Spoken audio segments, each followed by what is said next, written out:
challenge in the start was having my parents, they support me in everything I do, they always have, but having my parents really take a look at what I was doing. And my father said to me once, he goes, "Is this a hobby, or is this your career? Is this your life?" And I was like, wow. And he always saw it as a hobby. He was always really excited about what I did, and he didn't understand it. But when he said that to me, I was like, I'm going to make this my career. Like, I'm going to go for this. My perception was like everybody else. It was defacing property. It was scribbling. It was was not right. And I was with society on that, frowning upon it, and I still do in cases where it's done just for the thrill of not getting caught. And so I kind of, initially, I never really thought it would carry. David would actually carry it to the point he did. Get your head out. Like, major corporations are sponsoring us and paying us and wanting us to do ad campaigns. Major graffiti artists are web designers and architects, and you know, there's police officers that used to tag and do graffiti.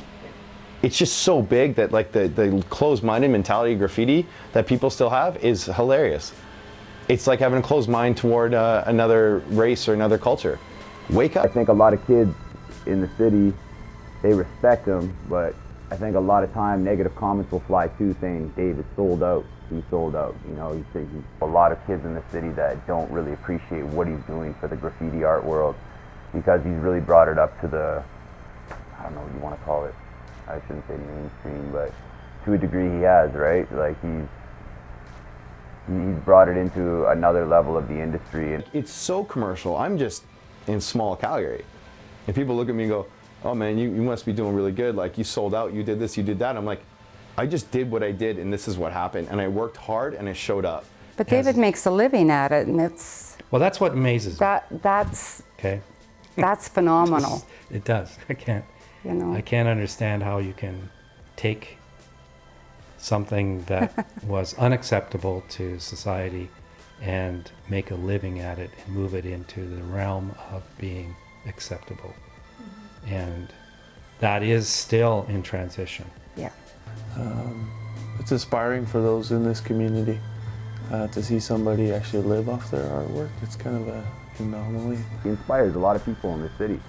The fact that he's inspiring people is bigger than what a lot of these graph kids are doing. I respect the graffiti game. I respect what these kids are doing on the streets. Like, it's cool, you know, keeping it underground. I appreciate the whole, I'm broke, I'm going to Jack Payne's side of Home Depot and, you know, going to bomb a train tonight. That's dope. Like, that is where the culture starts, you know what I mean? And it's hard to make money in this industry. But when you do find it, and when you do go through that door and you start making dough off of it, and you could actually survive off of it, and help other people survive, like give back with what you're making, that's unmatched. And you can't do that. Like, it's hard to do that.